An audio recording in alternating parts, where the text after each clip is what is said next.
that works out well for you based on what tricks you have to do. Sometimes certain things are a lot easier with certain control setups, of course. Of life and death. Is this a curse? So both racers here are on PC, so we are using loadless timers. I don't remember exactly how different the loads are between these two. Probably not very much. Here. All units have penetrated the stratosphere. Autopilot systems green across the board. This is Operator 60. All units confirmed. We've passed the 50-kilometer. It looks like Danflesh does have slightly slower loads than Mytherium does, so we'll see a little bit of desync here, but not too much. By any means necessary, and gather what data you can. Understood.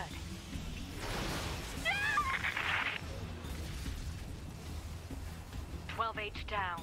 All units activate manual mode and rely on visuals to evade. Already engaged. Free movement unlocked. Origin point of long-range lasers confirmed.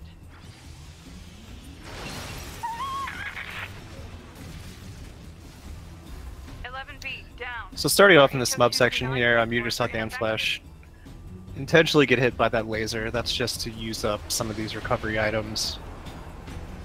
We do have some buff items later that we might use in a spot or two. Getting rid of those recoveries just makes the menuing a little quicker. Gonna get hit again and try and get rid of all the medium recoveries as well.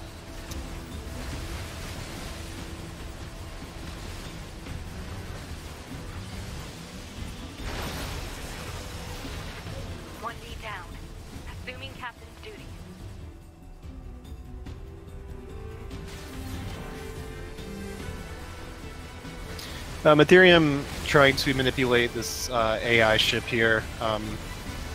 There are enemies, 3 enemies come in from each side, and if ideally you want your partner AI to take out 3 on one side where you get the 3 on the other, it's kind of a difficult thing. The AI kind of just does what it wants sometimes.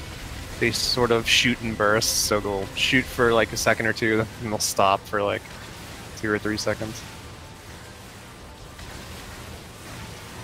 Not a huge deal. It's not something that loses a ton of time, but Captain, I think 4B down.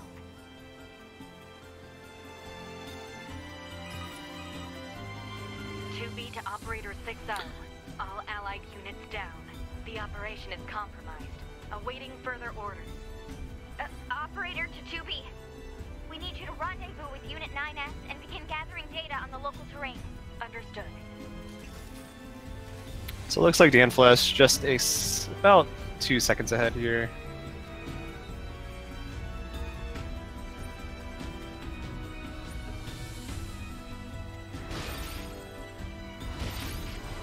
And we're going to come into a bit of a little side-scrolling shmup section.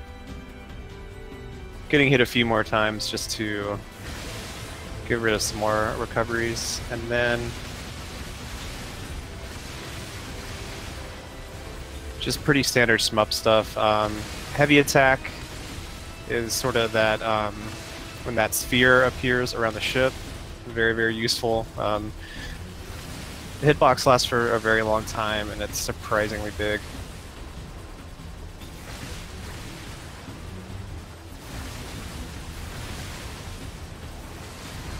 And then light attacks, very fast. And making short work of that fidget spinner there. That enemy can be very annoying. Sometimes it'll choose do a spinning attack, and you can't get close enough to hit all of its parts, so you just kind of have to wait for it to stop. And then getting in here to what will be the majority of the game, play as 2B. and then most of the combat will be a dash followed by a heavy attack. 2B will throw out a spitting sword. And this particular attack does about 5 times the amount of damage that the other attacks does, and it hits multiple times. So that's basically what combat comes down to in this game. Throwing out spinning swords, and then later on we will change both weapon sets to be the same, and then we can throw out a sword, swap weapons, or swap weapon sets and throw out another sword.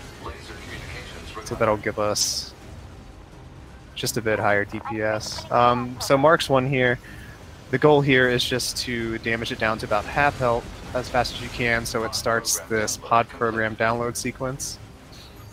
Once you get to that point, it's basically just timed. Sit here waiting for it to blow up, and then we come up to sort of the first area where we get to see some aerial movement here, what we call crane skip.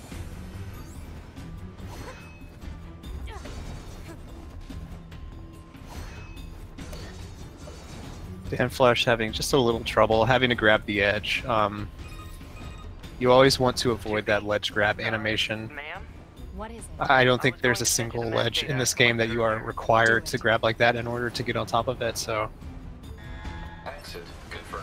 Mytherium, if you see those 3 vertical bars over top of the pod, that is charging the laser, which has a slow motion effect. It slows down everything around you, so you'll see that used a lot just to sort of keep the enemy still, prevent them from running away or starting an attack.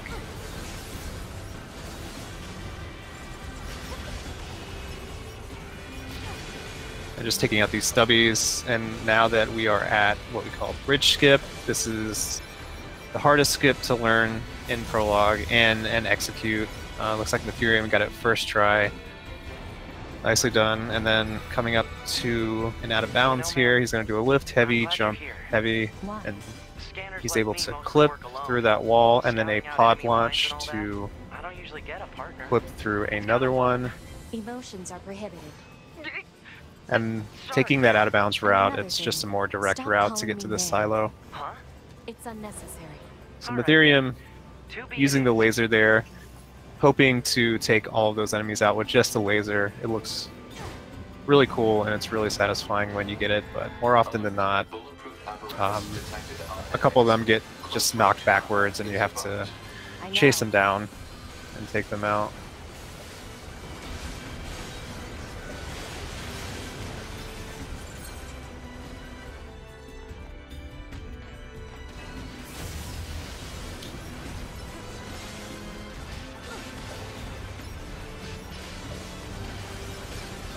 So it looks like Mytherium has finished up the last silo here. Some frame drops, so it's a little hard to tell what's going on.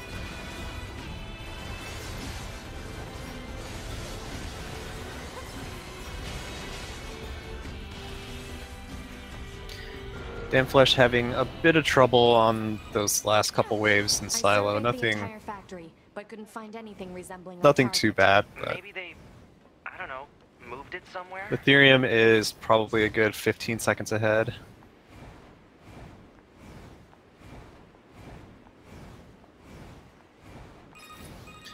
Alright, so coming up here to the second Mark's fight, Mytherium is just going to try and throw out a spinning sword as the saw's moving across the ground. If he can get enough hits in while it's moving, he will not have to menu and use a melee buff, so that saves some time. He did get hit, so it looks like he's going to opt to use slow-mo instead. Alert. High-power jamming detected. No response from long-range. Again, a bit hard to see. Apologies for that. But looks like he did get it. Danflesh just letting it go by. I'm assuming he's going to... yeah, he's going to buff up here.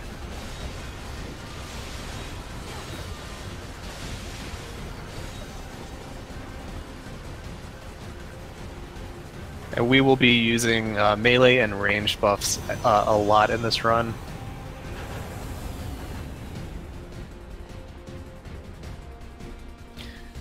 So now that Mytherium is on angles, this section right here is completely timed. He is just going to just put some damage on him. You have plenty of time. No real rush to do anything here. We're just waiting for a cutscene, and then after the cutscene is the first and probably worst instance of RNG in the run. Angles can do 6 different attacks, and one of them is significantly slower than all of the others. So if you see the attack that Angles is doing right now on Mytherium's screen after the cutscene, then you'll know somebody got extremely unlucky. But any other attack is perfectly fine. They only vary by maybe 3 seconds. Nothing too big. Mytherium with a bit of a preemptive pause there. We'll try and keep track of those. Try and keep track of the preemptive pauses throughout the run. So Mytherium didn't get punches. Hopefully Danflesh does not either. And Mytherium What's your status? gonna stand in this spot and jump on top of this pipe. Usually that's really not an accessible point, but by standing right where the ground breaks, he is able to actually get up there. And this part as well, you're just waiting for Angles to punch, and then he'll submerge and move up a bit and break some ground. So just have some time to mess around. I will note that both runners are using the correct pipe. The left pipe is the only one that you should use, so if you ever run this game, keep that in mind. Always use the left pipe.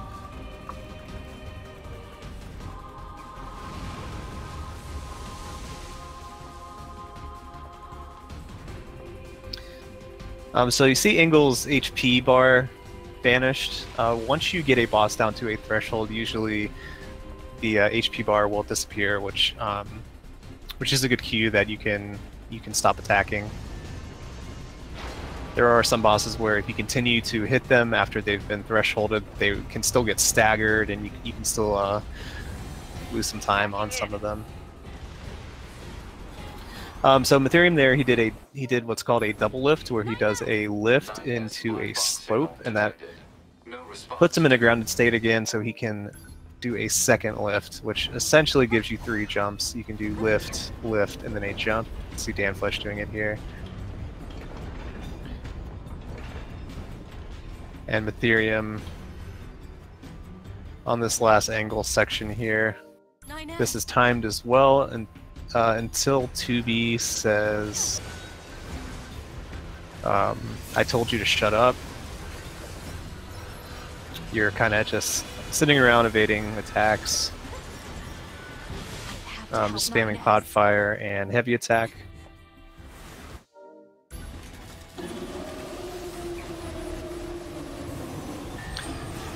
Looks like Mytherium's internet's a bit better now, so I'll go ahead and switch over real quick. So there is a little bit of luck here. You want Angles to be finishing up whatever attack he's doing right as 2B says, I told you to shut up. I told you to shut up! Mytherium getting unlucky there. That's one of the worst attacks that you can get at that point. That melee attack, you know, he swings at you twice, so definitely can lose some time there. Control of upper arm. Seized from enemy unit. Marking weak point. Got it. And then we're flying back to finish up Angles. We're going to grab his arm, Infiltrating and subunit. we need to hit him 3 times with a heavy attack. Controls overridden. Usually when you hit him, there's this sort of long animation, but by evading at any point after pressing heavy attack, you can press heavy again to attack right away, so just 3 quick ones. So it looks like a very good prologue from Mytherium. That's about a 1435.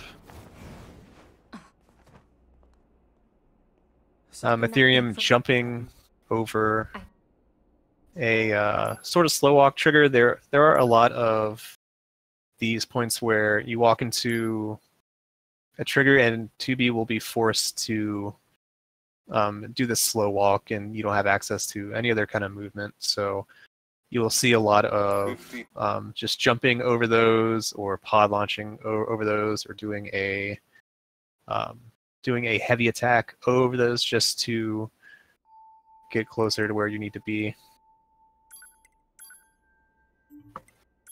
And coming here to the menuing section of the run, just have to set up the brightness, set up the voice volume, and enable self-destruct. Surprisingly easy to flub up and make some mistakes here. If you mash a bit too fast, as you saw Mytherium do, he actually missed the self-destruct input, so 9S told him off, and then he had to go back and enable it. We'll see how Danflesh does here. Oh, the command. Nicely done. Okay, so right here, Mytherium is going to self-destruct and talk to 9S to bring up this dialogue, and he's going to walk into a dialogue trigger, and because you have 9S's dialogue open, that will prevent the second dialogue from playing. So basically, we get dialogue skips here as long as we can talk to an NPC or talk to 9S. So that comes in very useful, and we'll see that multiple times. Danflesh just choosing to do a heavy attack. Not much slower. It's a little difficult to self-destruct and stop your momentum in the right place just before the trigger without walking into it, so I think if you do it well, it only saves about 2 seconds. If all they want is intel, we scanner models are built for that kind of thing. Orders are orders. So now that Mytherium's left the bunker, he's got another little short shmup section here before he gets to the city. All those missiles, that's the pod program. It's a shmup version of the laser. Shoots out a bunch of missiles. Can be very useful for some of these spawns. Mytherium going to do some stick flicking here.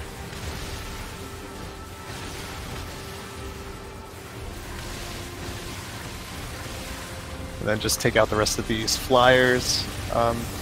He's going to use the pod program to take out that fidget spinner as quickly as possible, and he didn't get unlucky on the second one. That one can start spinning as well, so you have to wait. Another thing to mention is that you don't have any recovery items at this point, so it is possible to take a bunch of damage in this little shmup section here.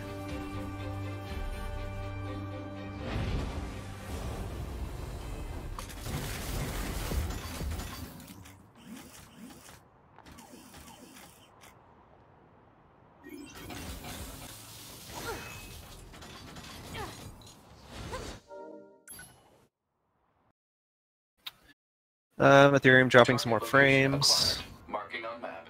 Proposal. Proceed to target location. Basically, he was getting up atop the building, skipping a cutscene, and then jumping and plunging off of a building. Plunge is as you dash and then press a heavy attack when you're in the air, and you do a very fast plunge downwards, like a 45-degree angle. It's very, very useful for distance, so we will use that whenever we can.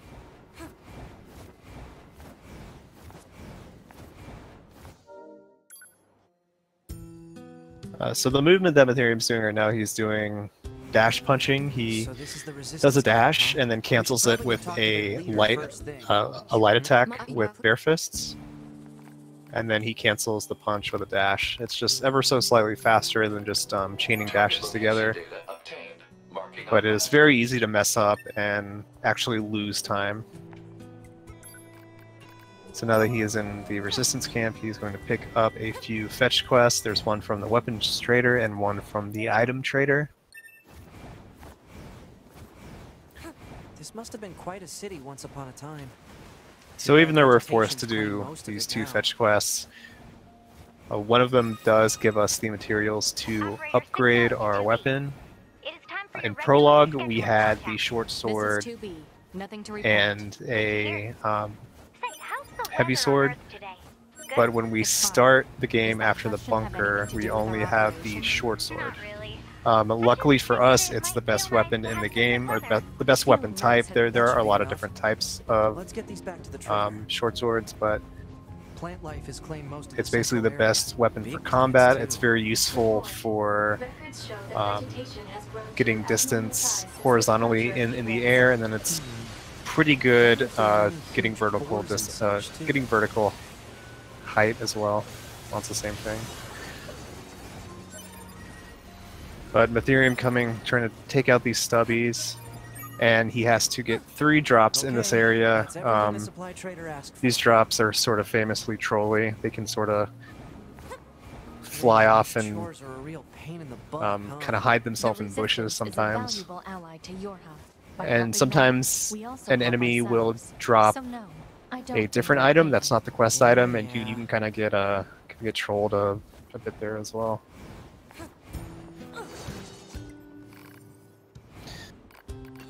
So talking to the masked lady is required there, and then he's going to turn in the weapon trader's quest and upgrade the virtuous contract to level 2. I can't see it, but just take my word for it. And he's going to turn in the supply trader's quest. So now that we've done those, we can talk to Anemone and progress with the main story. After accepting that quest, Mytherium's going to make his way to Desert. Coordinates confirmed for location specified by Resistance Leader. Understood, 042. Placing marker on target. So now The instead desert is of going to dash redefine punches, Earth's difficulty. we're doing what we call Please make sure you're ready before you go. dash swinging. Since we upgraded the short sword, we get an attack speed boost. So that heavy attack after the dash is just ever so slightly faster than the dash punches. But doing this dash swinging is a bit easier than the dash punches. So luckily we don't have to deal with that movement for very long.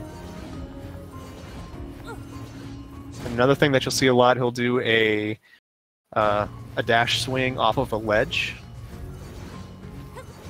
So just to sort of keep that forward movement speed, kind of trying to avoid jumping whenever possible.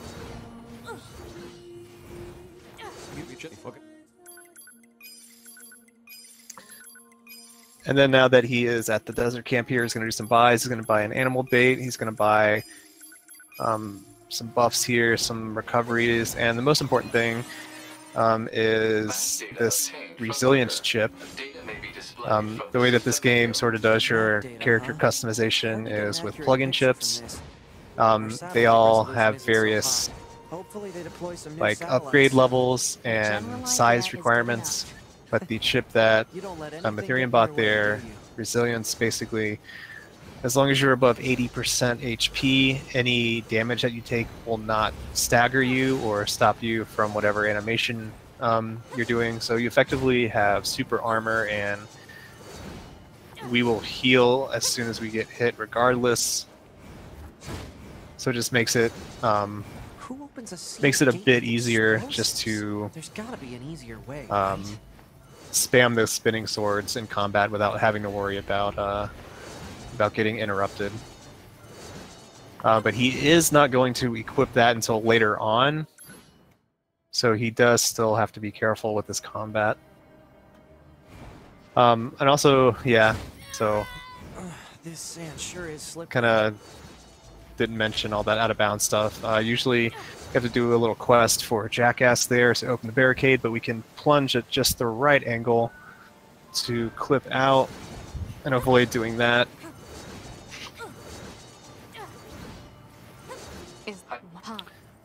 Then Mytherium's going to take a little detour here to pick up Pod C. We start with Pod A. Pod C fires missiles, which aren't very useful, but it does give us access to another pod program. So we now have 2 lasers that'll come in useful very, very soon. There is also sort of a glitch with the pods where if you are using pod A, you hold down the pod program button to charge up the laser. It will charge up the laser, and then it'll also bring out pod C, so you get a double laser, but it doesn't put pod C on cooldown, so you effectively get 3 lasers. It only works with pod A. We have no idea why, but very, very useful in some situations. It's heading for that On rocky some area. bosses. Individual target ID marked. And our good friend Don Burrows here. You saw Mytherium sort of plunge into that rock there as the robot was diving into the ground, and that's just to get farther up. That's another one of those forced slow walks. So if you're already in an animation plunging against the wall, you get a lot closer to where you need to go. And we're coming up to what we call a desert housing skip. Normally you're intended to sort of go through these apartment ruins, chase Don Burrows around, watch a couple little cutscenes, but luckily, if you do a plunge at just the right spot, you can clip inside this building and then go straight to the Atom Pit. Can't really see. Okay, so there is one trigger that he has to get before going into the pit. So he's going to do some light attacks with the short sword just to get some distance. Get that triggered, do some pot spins, plunge right underneath that platform.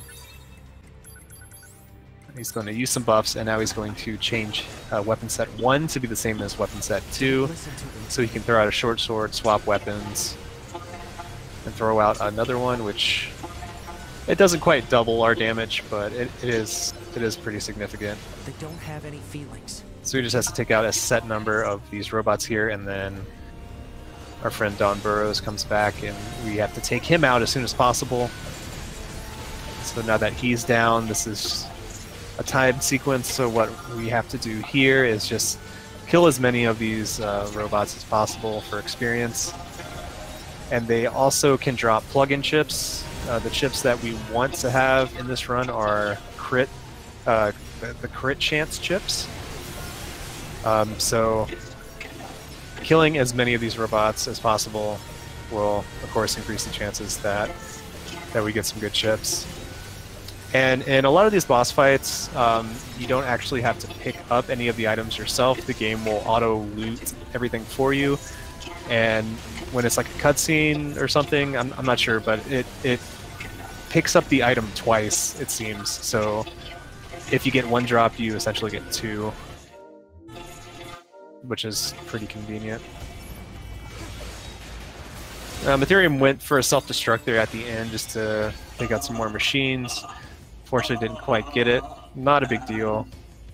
Looks like Danflesh, unfortunately, was a little bit too low, didn't get the trigger on that platform there. So he's trying to do a backup here to gain enough height. What he has to do here is get a double lift off of that slope there, but I'm not sure how much he's practiced this. This is kind of a hard slope to get a double lift off of. I'm not sure if you can even get up on that platform without a double lift there. But Mytherium making quick work of Atom 1. Looks like he does. Oh man, so close. He got the double lift, but he wasn't quite able to make it on top of the platform. Unfortunately, Mytherium dropping some frames again.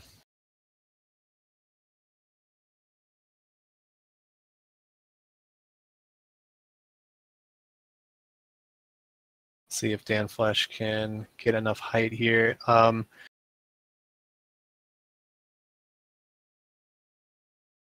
There is a pretty much...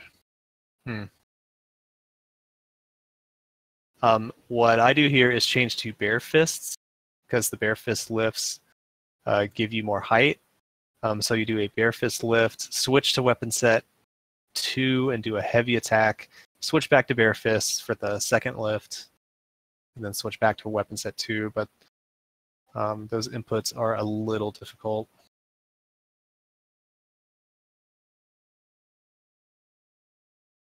Oh, just not quite making it up there.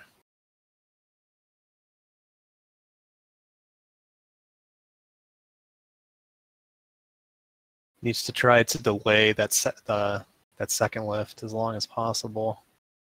Do what's called a delayed lift, where you want to press the heavy attack as late as possible, just to give yourself some extra height.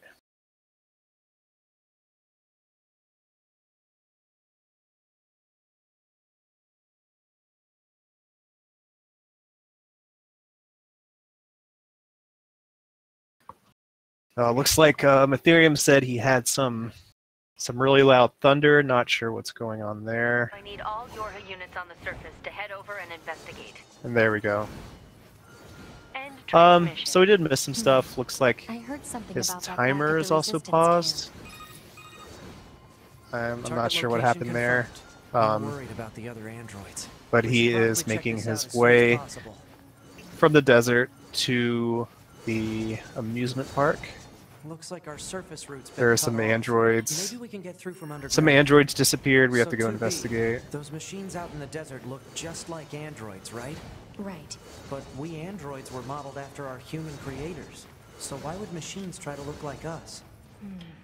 There's no point trying to work. Yeah, out Danflesh not unsolvable sure if problems. he's trying to I plunge suppose. there at the if he's trying to plunge there at the end. Plunging gives you a little bit of extra height before you actually start to descend.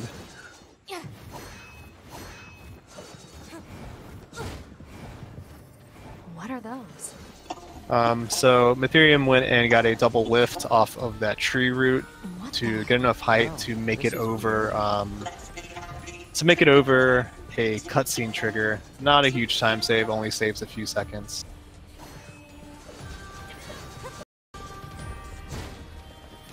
And then Mytherium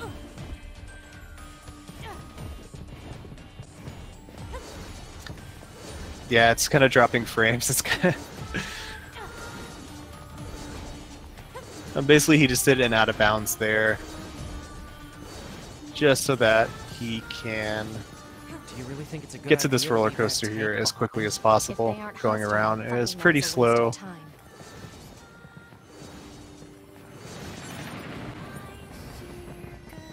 What's this? Analysis. It is a device that propels humans on rails at high speeds. Yeah, for the Danflesh purposes of opting its- to it load was a commonly save. referred to as a roller coaster. Humans sure There are is strange another creatures. easier backup to get back up on that platform, but if you don't already know it, Hey, 2B, probably really not people who know me worth well trying usually to call me Nines. So learn it right now. what do you think? I mean, if you want to call me Nines, it's totally okay. Oh. So Mytherium's here on the auto-scroller coaster. Just have to kill these enemies and wait for the roller coaster to arrive at Bavara's room.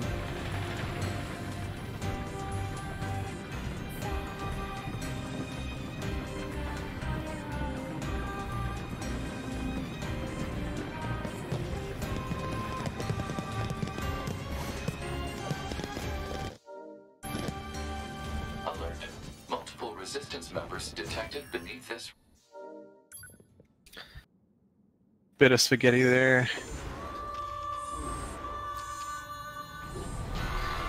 So I didn't see if Mytherium is level 8 or not. It shouldn't matter really if he's level 7 or 8, but level 8 does What make the this hell? part a bit easier. What he wants to do Think about a machine like this. is, excuse me, just damage Bavar here as much as possible, get her down to threshold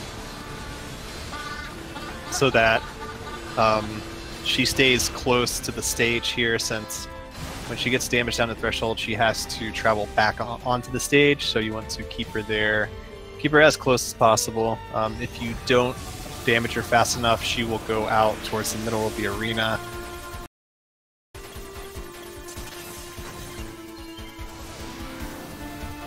It's trying to hack us. If we take hacking damage, it'll affect our Now, bunkers as Danflesh's well. screen, you kind of see the reason that we try and plunge against that rock there to get some height. Because if you don't, you are all the way back here, and you Are have we to seriously being attacked with dead androids? take a bunch of time I don't think to get to the cutscene trigger. I'm detecting black box signals. They aren't dead. They've been turned into weapons. All right. This ends now. So we have these sort of corrupted androids that we have to take out, crucified androids. They do send out attacks that will hack you. There is just like a projectile attack and then like a radial shockwave attack. Mytherium probably getting hit by the shockwave attack. The camera is quite wonky there. It's very easy to, for one of the androids to shoot the shockwave attack out right as you get close. Don't have much time to react to some of those. So now he's just going to throw out damage glitches on Beauvoir here, and he's going to self-destruct at the very end. That's to just set up a Thanks. death warp I've got. in a bit. I think. Can't quite talk to the android on the ground. So. Looks like his cropping, What is the it? cropping's a That bit off machine had too. some pretty weird things to say, huh? It's almost like it had actual emotion. The machines don't have feelings. You said that yourself. Yeah, I guess.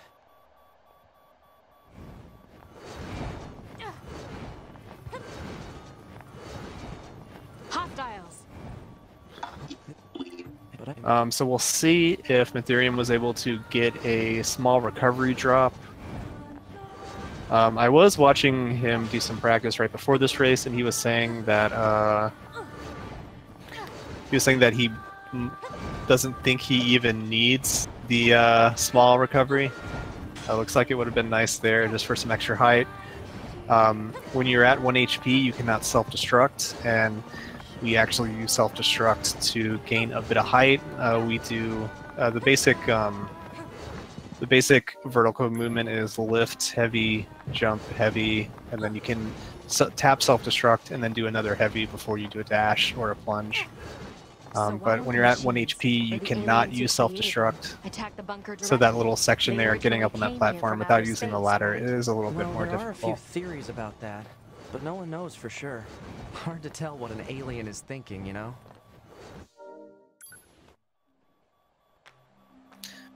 So coming here to Pascals Village, They all have he's going to Looks like they really don't want to fight. save at this teleporter here and then talk to Pascal to get a item for Anemone and the resistance camp.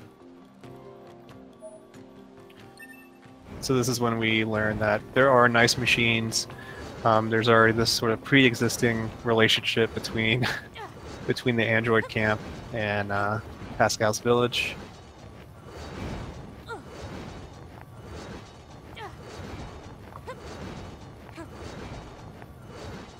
We can get into the city ruins if we move that box. Operator 60. So I'm not sure if you saw that, but Mytherium just plunged like between a box and a barricade and was able to clip through. Normally, if you have access to self-destruct, you can do a plunge, use self-destruct to cancel it. Self-destruct will cancel the animation, but it'll keep the velocity, so it makes it a lot easier to do some clips just because you don't have the sword hitbox out from the plunge. You're just moving pretty fast. I don't think I can stand spending one more day in this bunker. And then taking this boar back to the resistance camp, doing some boar jumping. This is actually the fastest animal movement. Are you saying you... It looks hilarious, and it is actually faster, ever so slightly.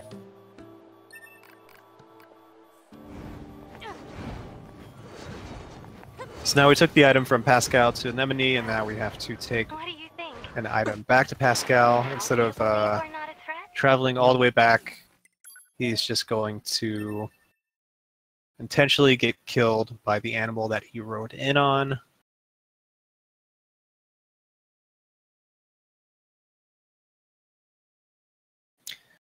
And that will take him back to the last used teleporter.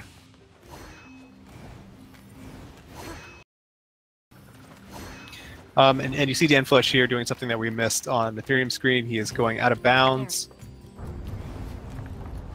In order to get in the radius of the save point, if you go towards the save point when you're inbound, you'll start a pretty long dialogue section, and you cannot save during that. So by going out of bounds, you can get within the radius of the save point without without having to wait out any dialogue, so that we can save and load there instead of walking, which is significantly faster loadless, and it is still a bit faster real time as well.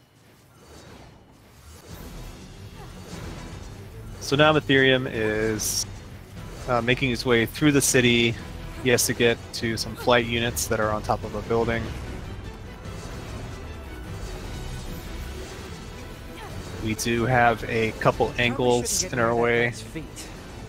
The big robots that you saw in Prologue.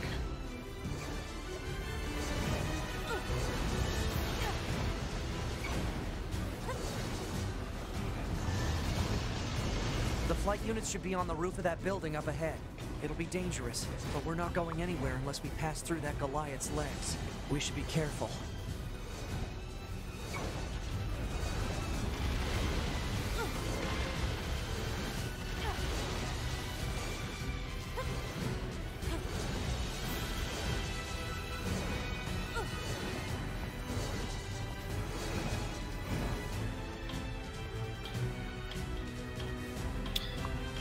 So coming up here to this Metal Gear Solid ladder, it's going to have to do about 13 jumps or so, and then he'll jump off, do a lift, and looks like we're not going to see be able to see the attempted skip here. Alright, so we can actually skip this angles here by either doing a precisely timed double jump to sort of squeeze through the wall, or we can do a double lift off of a sloped rock in order to get enough height to get over an invisible wall, so we can get to the flight units without having to deal with that angles at all.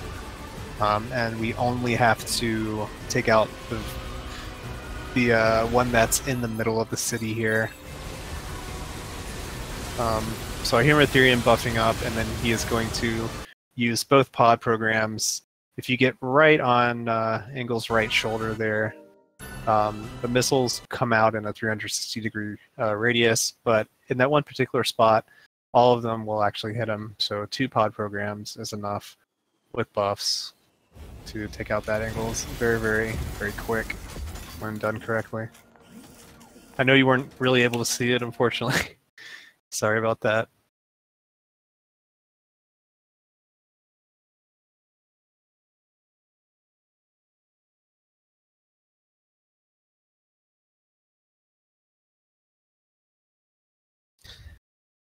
So yeah.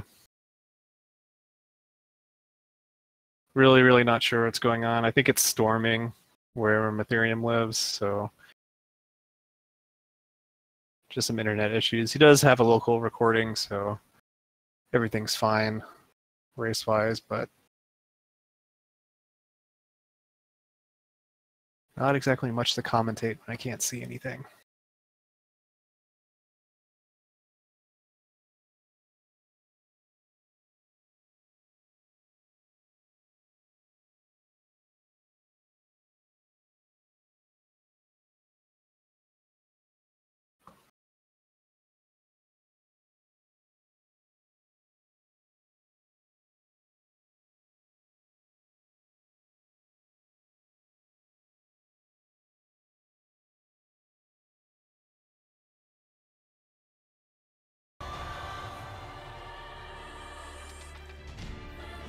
What the hell? So we'll just switch over to Danflesh's audio for now.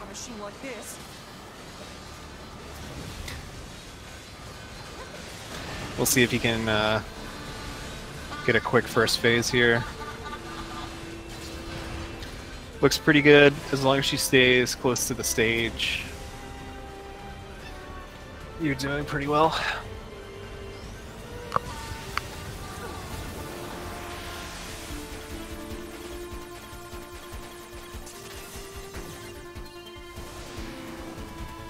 It's trying to hack us.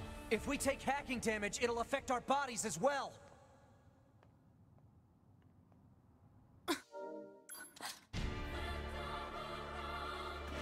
Are we seriously being attacked with dead androids? Wait, I don't think... 2B! I'm detecting black box signals. They are dead. They've been turned into weapons. Alright, this ends now. Alright, so we got Mytherium back here. So after taking out that angles, he is making his way to city ruins. There's this little underground tunnel section. You go and you just have a little chat with Adam and Eve. Looks like Mytherium is already done with that first little sort of the first part of that fight. We do kill Eve one time just to get experience, and then after that we can actually clip out of bounds. We didn't see that, but you can actually clip out of bounds just to go back through the tunnel, pick up some items if you want to try to get lucky enough to get all the materials to upgrade the short sword again, or you can just take out all the machines that are in the tunnel for experience, which also makes it a bit easier to navigate through here when you're leaving. Care to fill me in? Transporters? They let you transfer your consciousness to a temporary body back in the bunker. Up next. So by jumping on this ladder, we cancel the dialogue, then transporting to the bunker here. All we have to do is talk to the commander and then go back to the transporter. There's another little small time save here, another 9S dialogue cancel. We'll see if Mytherium gets it here.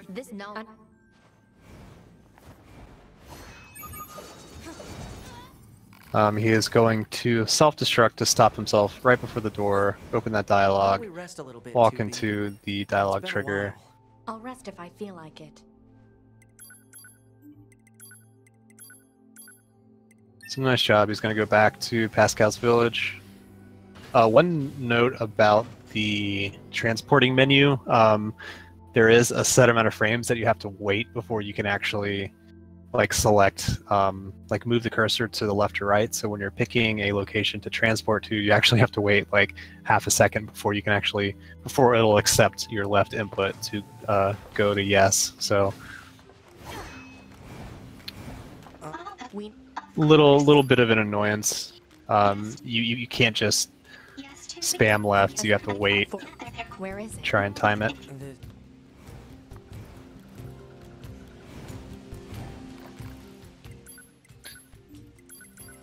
So Mytherium is going to sell his small buffs, sell some of the machine cores that he got from a few of the bosses. Those are his main source of income. For all the other stuff that he needs to buy, he's going to sell some of the HUD chips that aren't very necessary, and he is going to buy some medium recoveries and buy some buffs. He's going to equip that resilience chip that I mentioned earlier, and also equip a couple crit chips. Look like he got 2 crit plus 1s, or crit plus 1 and a crit plus 0, I'm not sure. And now he is doing a double lift here to try to get enough height to make it over a little cutscene for a side quest. 9S works just Nicely fine. done. So crit chips, crit plus 1s give you a 2% crit chance, and crits plus crit plus 0 gives you 1%. You should work on keeping your So I think he either has You're 4% or allowed to be 3% remember? crit chance here. It's still a big deal. Crits do 5 times normal damage, so all in all we have the sort of 5 times damage from the spinning sword. We have melee buffs. We have the crit ships, and then we have taunting as well. I didn't mention taunting, but if you spam your flashlight at enemies, they will get put into like an enraged state where they take 50% more damage, but they also deal 50% more damage. You'll see when they sort of had like a red outline or their heads are like red and steaming. That's how you know when an enemy is taunted. And we use that in every single fight. So there is a lot of flashlight mashing when running this game. Is just ahead.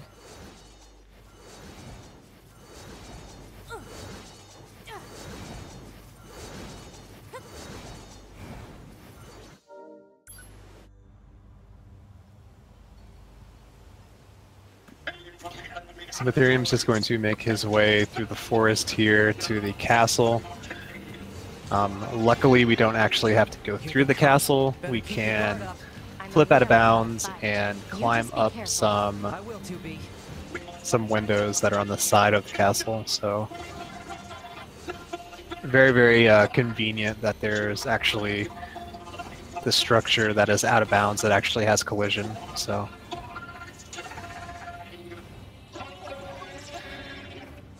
Very, very uneven ground here. Kind of difficult to do this movement here optimally without any mistakes. You sort of want to avoid falling off of ledges and such. You want to avoid being in that falling state because you're just not moving very fast. So you're always going to try to sort of move so that when you're dashing, you stay on the ground. So coming up here to what we call Rainbow Road, he's gonna, looks like he dropped an input there. So looks like he's gonna try it again here. He's gonna hold A as he lands, and then he's going to do a,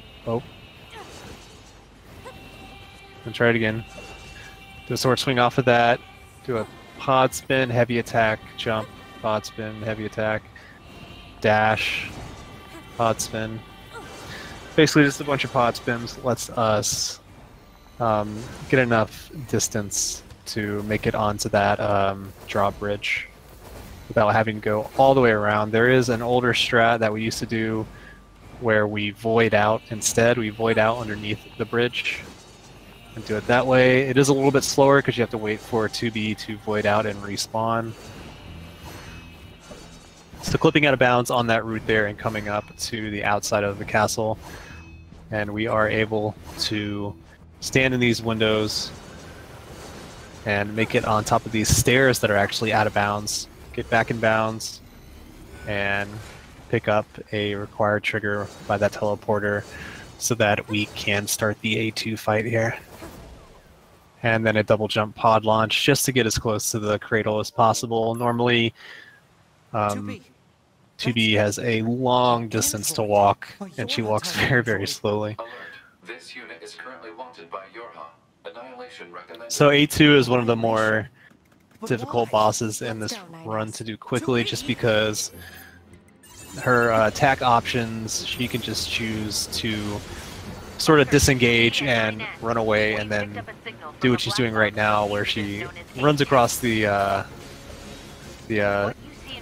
like an entire arena and just sort of waste your time before coming back. Mytherium getting a bit unlucky with these A2 dashes here. Let's go after her, 2B. And then instead of doing the intended strat of following A2 off the castle, we can get enough height to plunge over a sort of invisible wall that pushes us back and tells us to follow A2.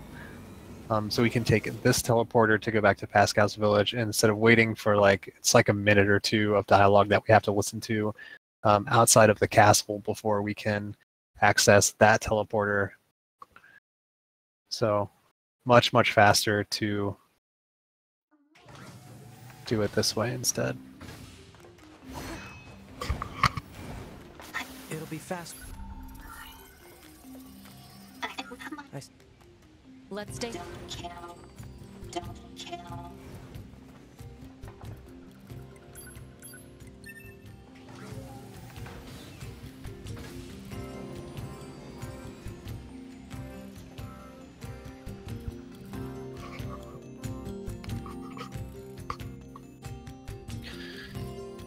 Alright, so Mytherium went back to Pascal's, talked to Pascal, which is required, and now he is at the resistance camp.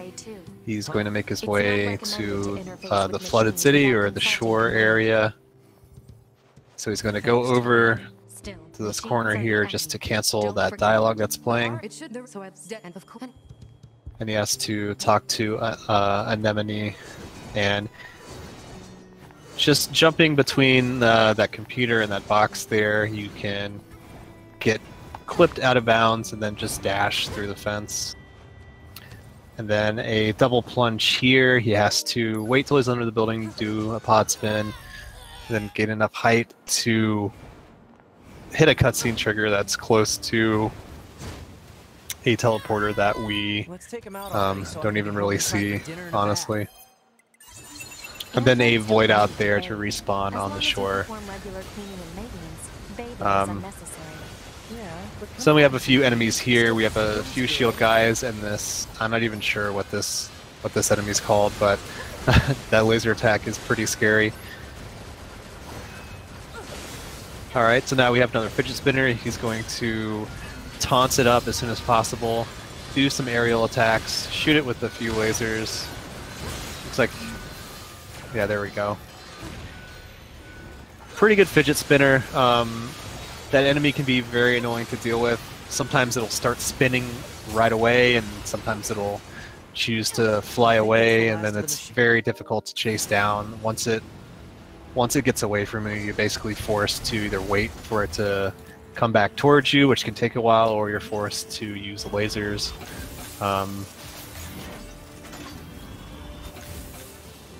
Can be a bit annoying.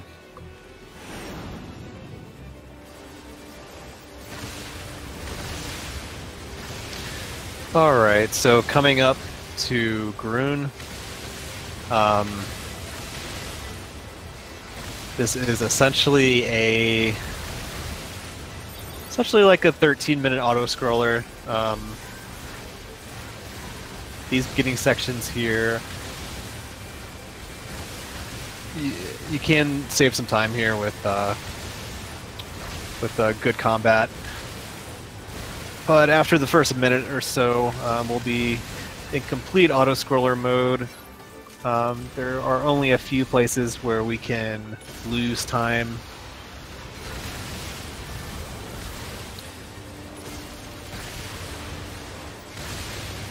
Mytherium using pod program there just to try and take out the enemies faster.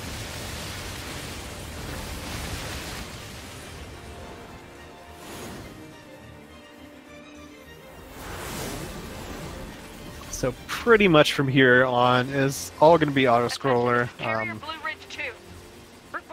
No real way to gain or lose time except for we have some generators later on.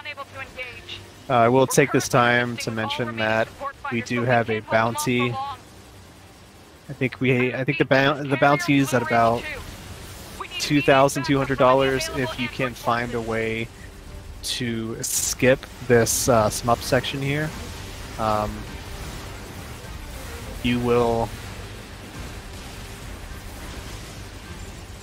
possibly be able to get $2,200 as well as a homemade curry pizza and a caffeinated alcoholic beverage.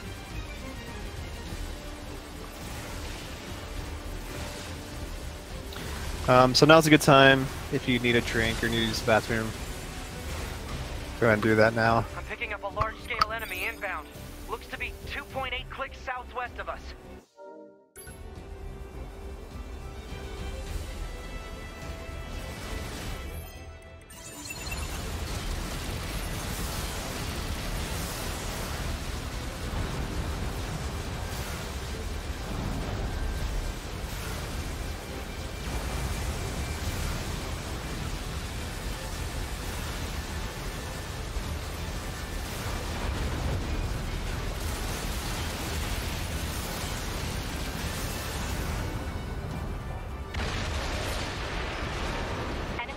unit destroyed.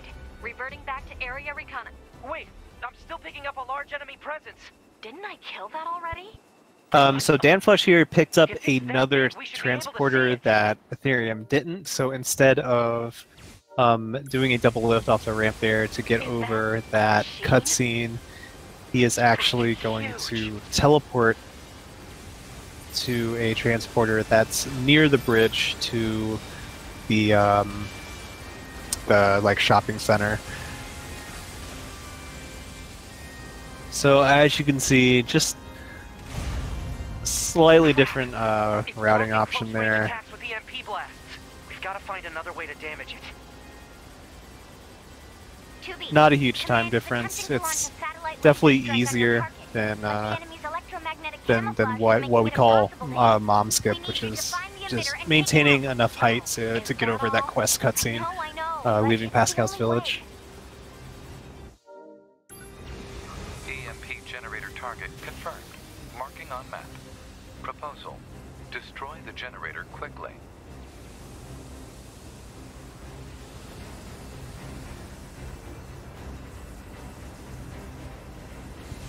It looks like Mytherium just did a bit of enemy despawn there. If you stay in a specific part of the screen, it'll actually prevent enemies from spawning. So normally you would see a bunch of flyers pop up here, but Mytherium just deciding to despawn those and chill out. Enemy data obtained from command. Go ahead. The only known record of this machine lifeform is a lone sighting 320 years ago. Upon reaching land, the unit unleashed a devastating electromagnetic wave attack. All resistance fighters in the vicinity were annihilated. So basically, if this thing reaches land, we're screwed. Affirmative.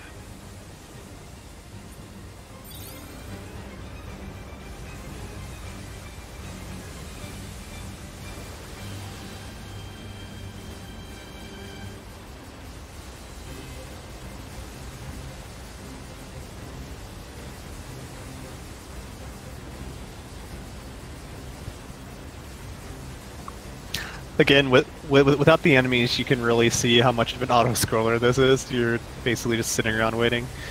Okay, so coming up to the first shield generator here, he's going to buff up. And there will be 2 nodes on each side. The timing is really tight on this to take out both of these nodes before it spins. And if you are a bit too slow, sometimes the generator will spin a full 180 degrees, so the 2 cores that are left will be untargetable, and then you have to wait for it to rotate again. Mytherium not having any issues with that, but it is a thing that can happen. Preparing for satellite laser strike.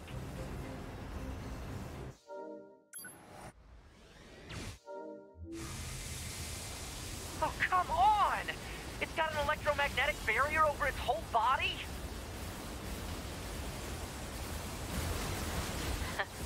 Having trouble over Oh, there? and you see Danflesh here doing the older version of that skip where he voids out below the bridge to I'm the respawn. commanding officer, 4B.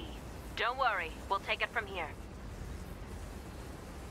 That's a good example of how self-destruct will preserve your momentum. So you plunge into that hill there and self-destruct when you get in the corner. And by holding self-destruct, you maintain your momentum from the plunge. If you don't self-destruct, you don't get nearly enough distance to get underneath the bridge. In the world won't help against close-range mortar fire. Got it.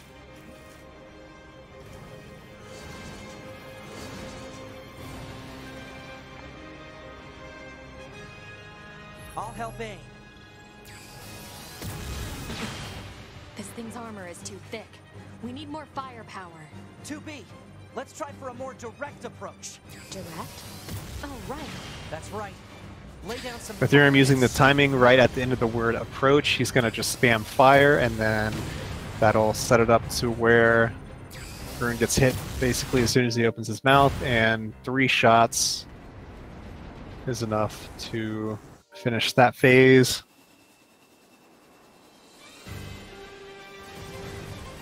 Of course, he's not actually dead, so we have to go through even more auto-scroller. But it wound up going out of control. take out a few more generators. The machine's network when it happened, so I remember it. The moment it reached land, it went berserk and began attacking everything in sight. No one could figure out how to stop it.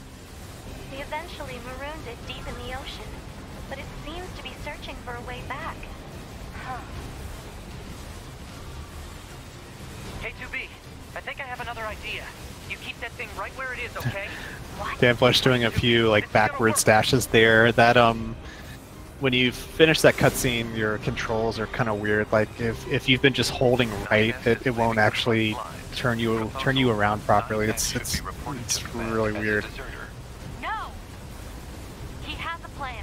Just hold on.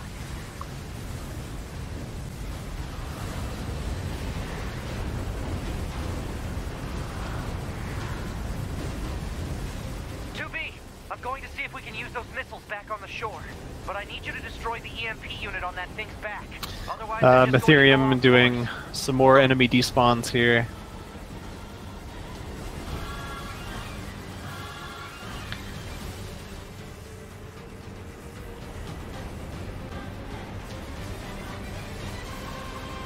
And this actually is a good strat to do if you're running on very hard, because one hit will kill you on the very hard difficulty, which Mytherium does run. So that's one reason why he knows all of the despawn points. So coming up to the second generator, he's going to use a pod program on the first node. Looks like he didn't quite get full damage from it, but he still made it work. Was able to take out the second one just in time. And then one more pod program in the middle.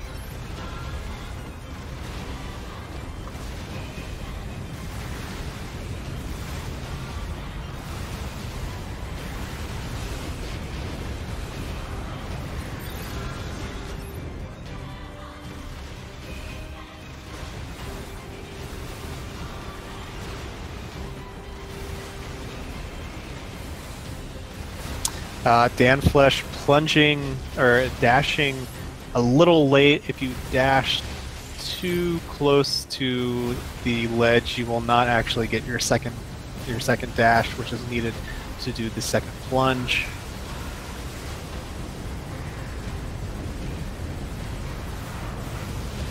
You want to start dashing well before the edge of the platform or the ground or whatever it is that you might be standing on.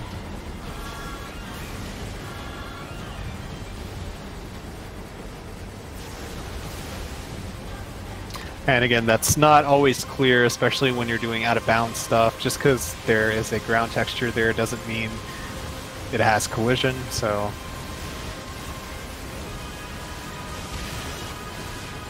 just something you have to trial and error. Alright, coming to the last core, you're going to see him use the pod program on the first node. That took it out right away. So now he has plenty of time to take out the second one before it rotates.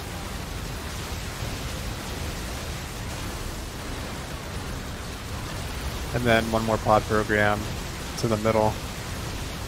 Oh, looks like he was a bit off.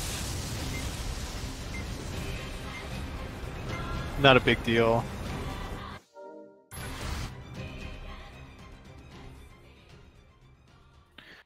Alright, so we're finally done with Grun here. So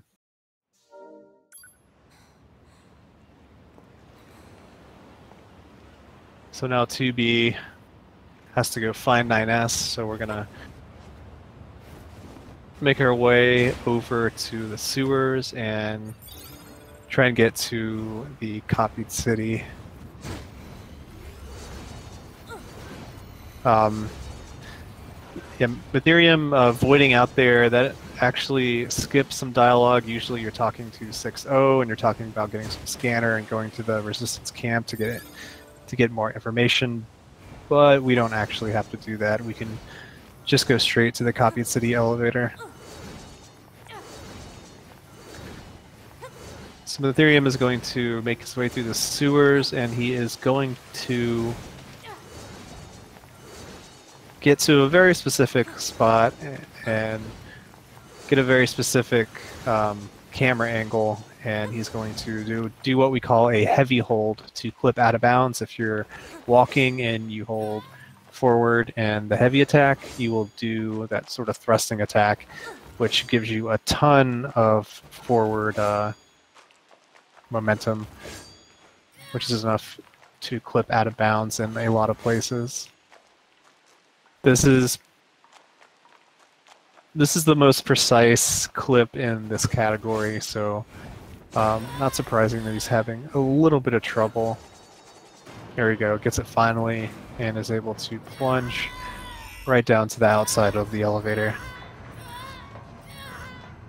A little bit of self-destruct rage here.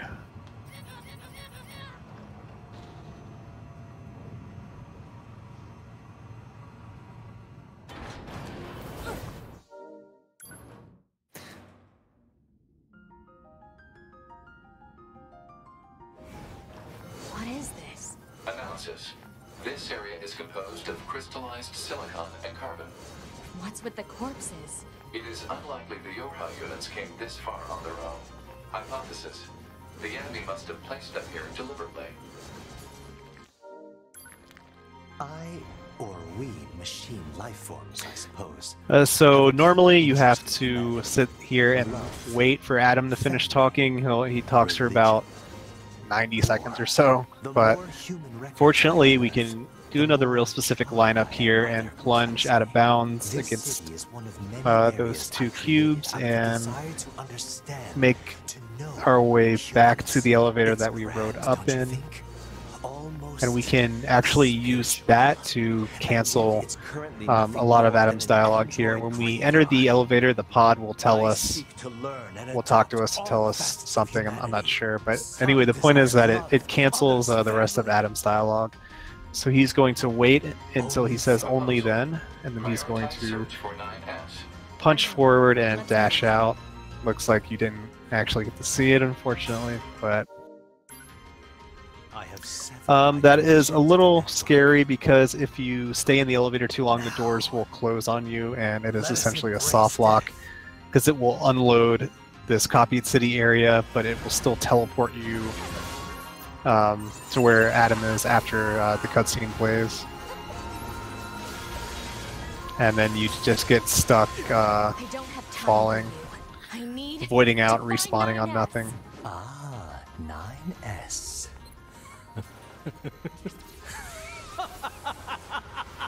So on this phase of Adam, once 2B starts talking, you're just basically waiting out some dialogue, and then you have to hit him one more time to progress to the final phase of Adam. This boss is actually very scary.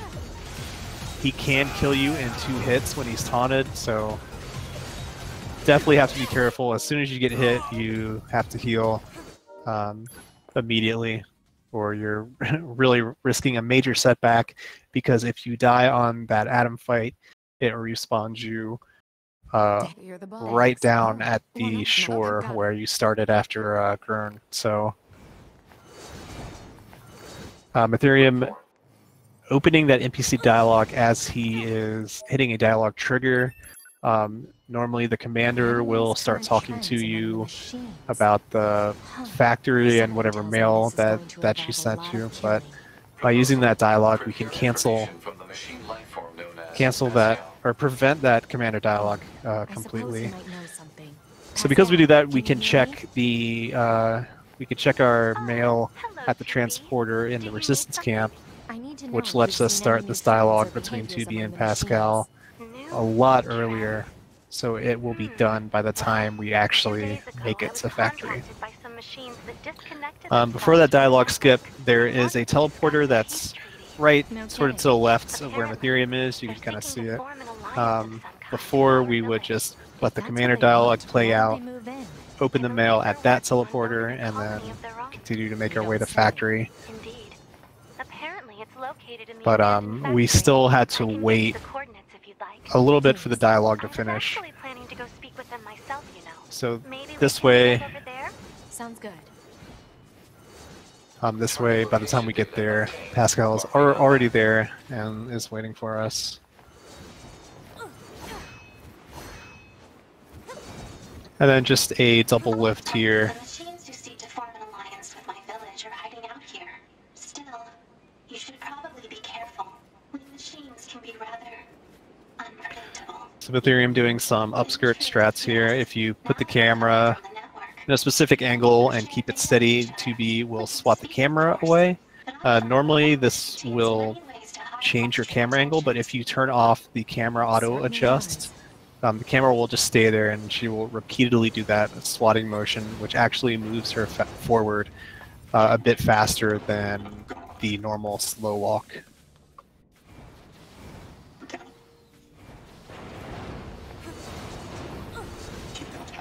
So ever so slightly faster movement option there. And then showing off a bit of out of bounds here. Just do a heavy hold right in the corner of that fence. Let you clip out, and trying to get a double lift off of the slope here. Do a pod launch. Showing, giving you an idea of where he's at right now relative to the area that you saw in the prologue.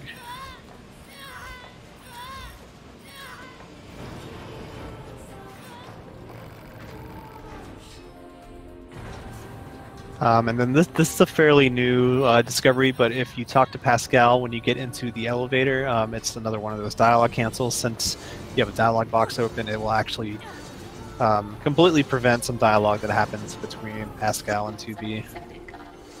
So that's a nice little free time save.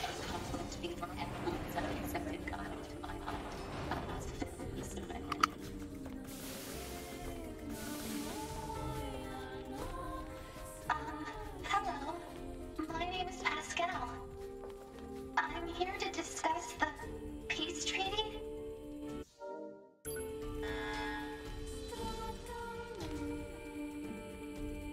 Damn it. I was right. Alright, so normally what you have to do in this room is kill a bunch of these Mook robots. Luckily, we can do a heavy hold to clip out of bounds, and what this will do is when we void out, it'll despawn all of those enemies, which will open up this elevator. It does respawn the enemies again, but they do despawn first, which will open the elevator up. And if Pascal wants to get in the elevator, Pascal kind of famous for having some difficulty actually entering these elevators sometimes, especially when there are enemies around. He gets stuck a lot. Mytherium going for another out of bounds pod launch here. There are a lot of different methods to do this. I think there's a good there's about three different methods that people do. Doing a heavy hold off of that pipe is enough to clip out of bounds, and that opens the elevator up. That elevator is locked when you get off of it, but by voiding out, it reopens the elevator, and you can ride it back up to the room that you started from. And from here, we're going to do one of the harder tricks in the run. I'm going to clip out of bounds, do a plunge all the way down to the bottom of this silo here, and then void out right after getting a required trigger that's near those silo doors. And then when you respawn up here, you can do a double plunge, and now we are right outside the elevator to the factory boss. So huge time save there. Saves a lot of time.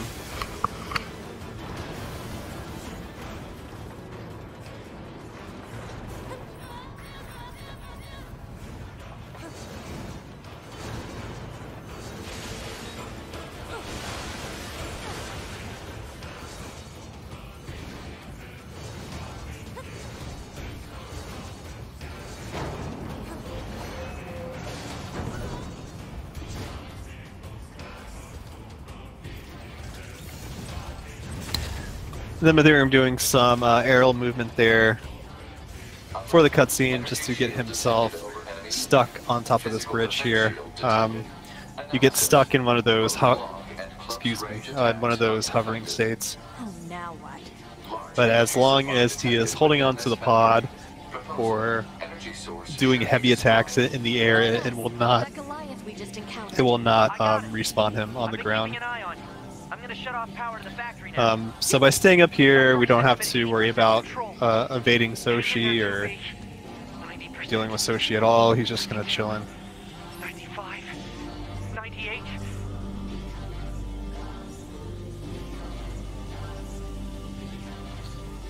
So Mytherium's waiting for a specific section of the music to respawn back down there. He's gonna start. He's gonna let Soshi start attacking and throw out some swords.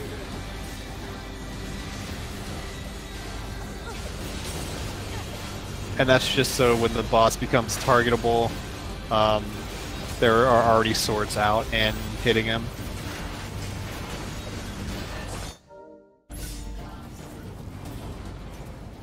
And that's it for the factory boss. So now Mytherium's going to make his way back out.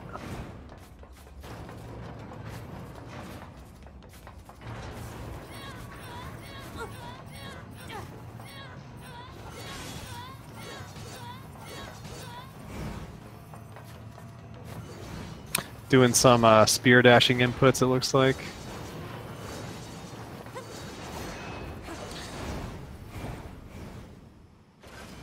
Going for what we call Shabu Clip, named for the person that found it. You can actually get a pod launch here to clip out of bounds. It's a very, very difficult clip, so I'm not surprised he decided to abort that. It's not really worth it to sit there trying it for for a minute, potentially.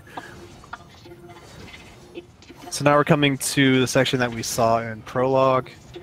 I'm going to do a clip out of bounds here, and then a double jump pod launch. You have to double jump there. If you don't do a full double jump, your pod launch will auto-target some of those robots, and you will land in the lava, have to void out, and take the intended way out. Wow, that was certainly something. I had no idea such a vast space existed beneath the abandoned factory. I need to return and investigate as soon as possible. Yeah, it looks like Mytherium is slightly, looks like just barely on PB pace, if I'm remembering my timings correctly. What about you? Oh, I'll probably wander back to the village. I have plenty on my plate there. I see.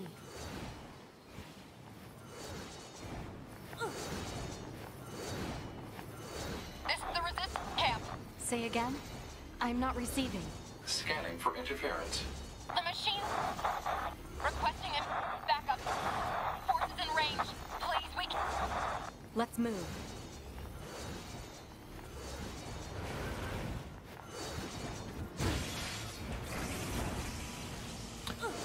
Mytherium tried to Why keep are the his numbers camera increasing like this? pointed towards the sky to avoid auto-targeting enemies during the plunge. Affirmative. Looks like that enemy was just in a really bad spot. It's random, so not his fault, but you just kind of have to work around it. No! Get out of here now! So now coming back to Resistance Camp, we find out that the machines are actually eating the androids now. The machines are just kind of going berserk. A little side-scrolling section here. We just throw out spinning swords, and we hope to get lucky with these shield guys' death animations. Sometimes they will choose to do a very, very long death animation. The one right now, yeah, that's exactly what I was talking about. Very, very slow. Looks like he had decent luck. Looks like he only had one bad death animation. And then some damage glitches to take out this guy. Oh, that's unfortunate. He actually went below him and ended up getting stuck behind him. after he died. That's pretty funny. I don't think I've actually seen that before.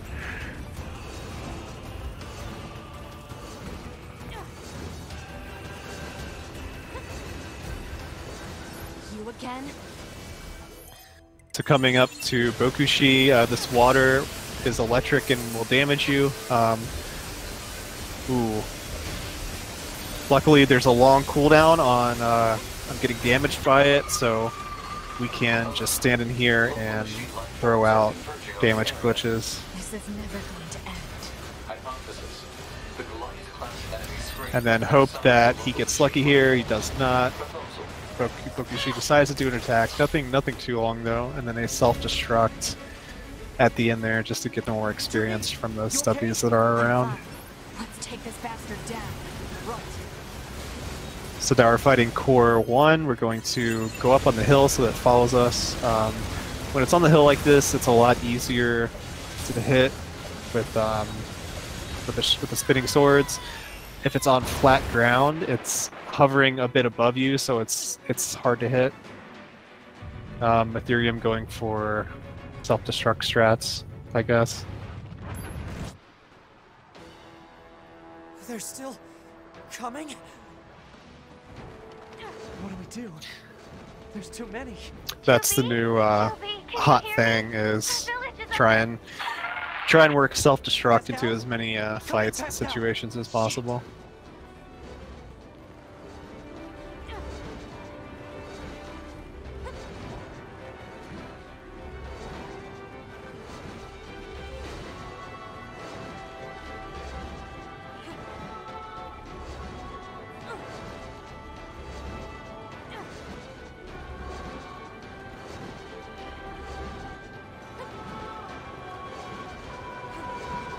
Damn it! They're here too! 9S! It seems the machines on the network have gone berserk. They sealed off the entrance to the village and are trying to hold them off, but with these Mytherium being really risky here. Let's take these guys out first. Not actually healing. It is pretty easy to get hit in that section as well.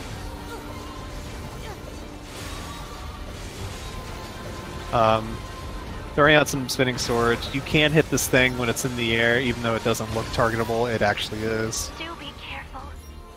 So he's going to self-destruct there and open up 9S's dialogue, and that will do another dialogue cancel, where it cancels or prevents the dialogue between like Pascal and 2B in the pod from playing. So that's probably a good like 4 or 5 second time save.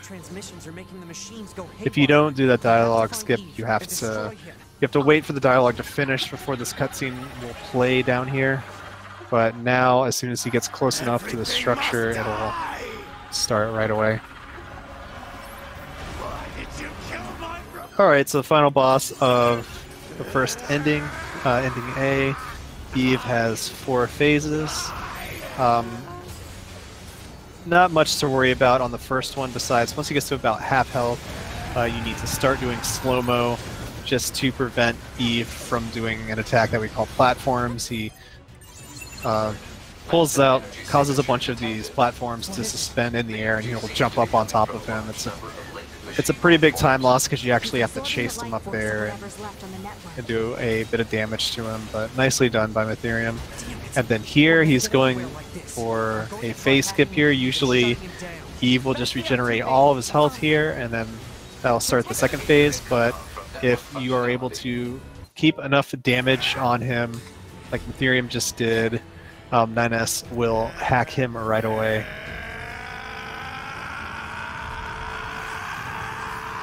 So nicely done by Mytherium. He could still PB here, I believe. Especially, it's all going to come down to how well this phase 3 goes.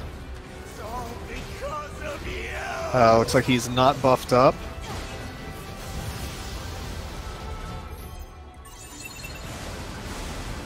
Alright, so he's going to make sure Eve's taunted, and he's going to try and self-destruct him here.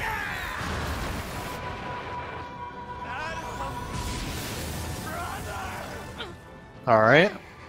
Alert. NFCS destroyed. Looks like a He could have self-destructed quite a bit earlier, but best to be safe. So now we're just gonna buff up, and the only thing we have available at this point is pot fire, so we're just gonna shoot him and hope that he stays close. And oh no. Luckily, Mytherium used to very hard where you actually do not have access to the lock-on ability, so not a huge deal for him. FCS destroyed. Ooh, this is gonna be close. I must have been corrupted when Eve did. Now, Mytherium's PB is a 2858, so looks like he might barely get it here. I can always reload my backup data from the Maybe like a 5-second PB. I can lose you, the you that exists at this very moment. Guess so, but we can't upload this corrupted data to the bunker. So 9S. Oh man, 1-second PB. How about that? Hey, Mytherium, congrats on the 1-second PB. You're kidding me. That's a... Wait a minute. That PB'd? Yeah, I mean, you No. No, that can't. No! That did not just PB. yeah, according to the leaderboard, you have a 128.58 on there. Oh my god. Oh. Oh man, I looked at the I had hidden my splits the entire time, and I took a look at it right as I was finishing, and I was laughing my ass off. 'Cause- wow, I was expecting like a 132. Oh, jeez. That did not feel like, yeah, that did not feel like 128 at all. Do it. Factory system is 80% control. What parts do you think were the worst? Or Oh, the most like everything. spaghetti parts? I was so angry the entire time. Like,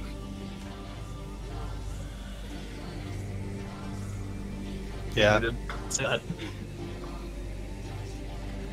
Yeah, I noticed that Rainbow Road didn't go too great. Yeah, I was definitely yelling at my screen there because it took me a couple attempts to set that up, and fortunately, I guess I pulled through. But even still, like, it was sloppy all over the place. I can't even believe, like, about A2 thereabouts, I honestly felt like this was going to be 132 or something. Like, that A2 segment felt so slow. Like, jeez. I did have two crit chips, but like... Yeah, did you have 2 crit +1s or +1 and a +0? I think it was a +1 and a +0, but it might be 2 +1s if I'm not mistaken. Looks like you did have some pretty good crits there on some fights. But again, I'm really sorry that my stream was like dying the entire time, because it suddenly started like thunderstorming like as soon as we started, and I was totally caught off guard by that. That's unlucky. And now it's all sunny outside. What the heck? Of course. Oh well. Well, you have the local recording, so you can submit your 1-second PB to the leaderboard. I might be able to. I don't know when this recording started. Oh man. I honestly don't know where Danflesh is. He's leaving factory. Ah. He fell in the pit without getting the dialogue or the trigger, the platform trigger. So he couldn't quite get enough height to make it back on the platform. So he ended up loading the save. Ooh. Yeah, so he basically had to do desert twice, which is it's pretty unfortunate. Like he started from the resistance camp, or no, I think he saved before he did the out of bounds at the desert camp. Gotcha. I see. So, you know, that's still... Yeah, you still have to go all the way through desert, so it's a I'm not it's a receiving. little annoying. Scanning for interference. The machine requesting an backup. Yeah, he was so close to getting the Let's move. that platform trigger, but couldn't quite get enough height.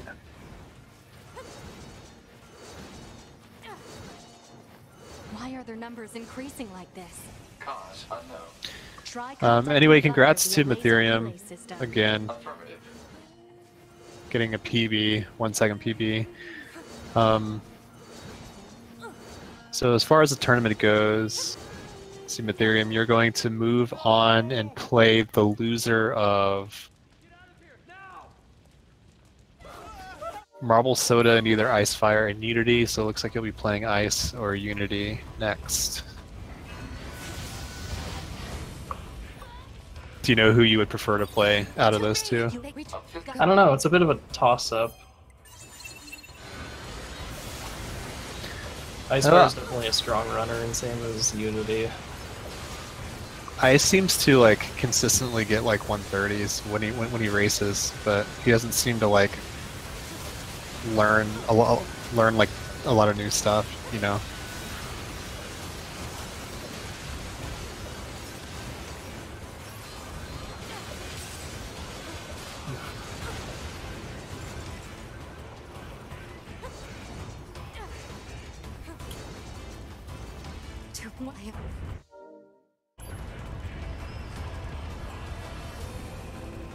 But if you win that match and I win my match, then we'll actually meet up in losers round 3. Poggers. So that'll definitely be cool. I think that'd be a fun race. For sure. I mean, honestly, going into this race, I didn't really feel all that warmed up, but This is never going to end. I don't know. It's a weird correlation of wanting to be warmed up for a race and doing really poorly in the race, and then something like today, and not being too much prepared into something, but just playing it safe and going with the routing that I know and have memorized. You okay? Right. Let's take this bastard down. I'm always a little like wary of practicing too much because like I don't know, this game's kind of tough on your hands, I guess. So like, oh yeah, like even now my hands are sore. Yeah, I feel like if I practice for like an hour before a race, that might even be too much. You know what I mean? I don't know. This game's kind of hard to like get warmed up for, I guess. Oh yeah, because for me it's a bit of a double-edged sword where sometimes I do have to spend that amount of time to warm up beforehand, otherwise my hands just... I do really silly things if I don't warm up beforehand. But that's like anything, like in any sort of sport, you would want to be stretching or doing whatever. It's sort of a similar case here, but obviously a lot less physical, unless you stretch out like your hands or something.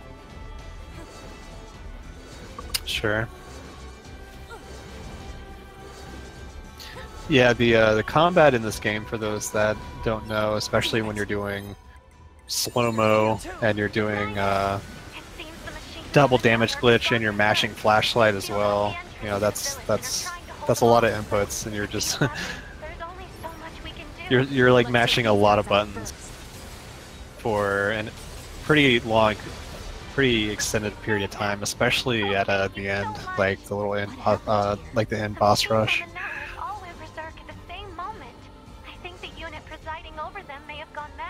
It's Eve. Oh, It's gone. If we destroy this presiding unit, will it stop the God, even just thinking of the boss rush that I did just now, in like the last 10 minutes of the game, that honestly felt like the worst combat I had ever done, but I still somehow managed to skip Eve Phase 2. Yeah, that Phase 2 skip worked out really well. I did end up dropping a couple damage glitches on him, I think. I know I definitely messed up.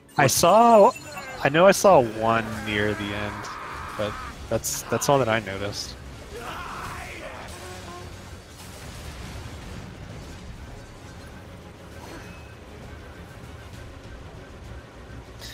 So here we see Danflesh getting the platforms attack that I mentioned earlier, and you can see what I meant.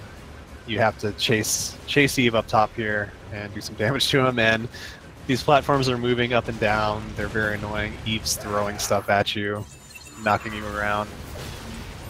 So that's probably the most beneficial use of slow-mo in the entire run. Probably is just is just preventing him from doing that one attack. He's absorbing the life force of whatever's left on the network.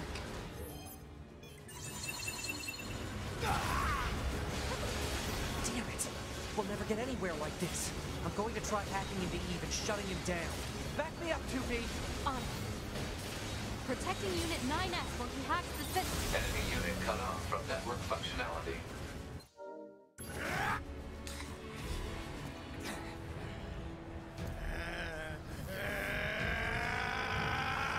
I guess we'll see if Danflesh does self-destruct strats on this phase of Eve or not. Don't know if he's been practicing or keeping up with any of these. He might just opt. He might opt to just go for lasers here.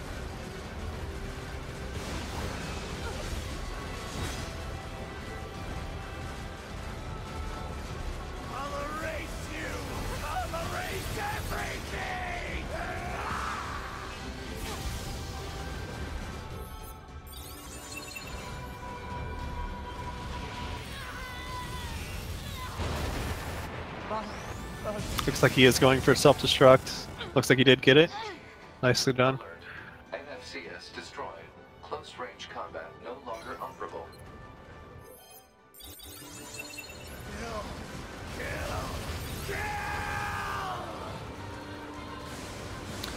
Looks like Danflesh did play pretty decent actually, besides the whole Atom Pit fiasco. He was in there for a while and then having to reload the save and go back through desert again did lose a lot of time.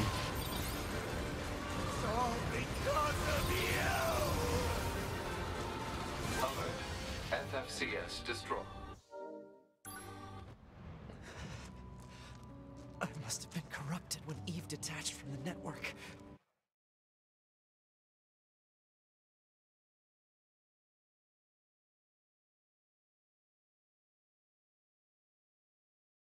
Oh, there goes the audio.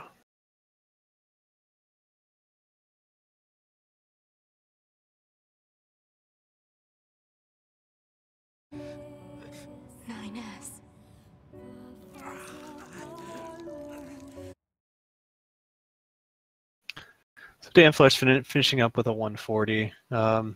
Obviously not what he was looking for, but sometimes these things happen where you get stuck in a spot where it's essentially a soft lock unless you know the specific ways to get out of it.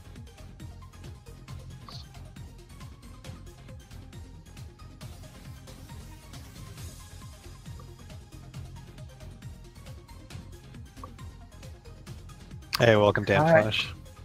Yeah. Bit of a rough start. Yeah, by 1 second. Yeah, Danflesh tier opponents. GG. I'm glad that. Yeah. Well, that was a little bit unfortunate. I lost only like 8.5 minutes because of the. Yeah. Because I failed the.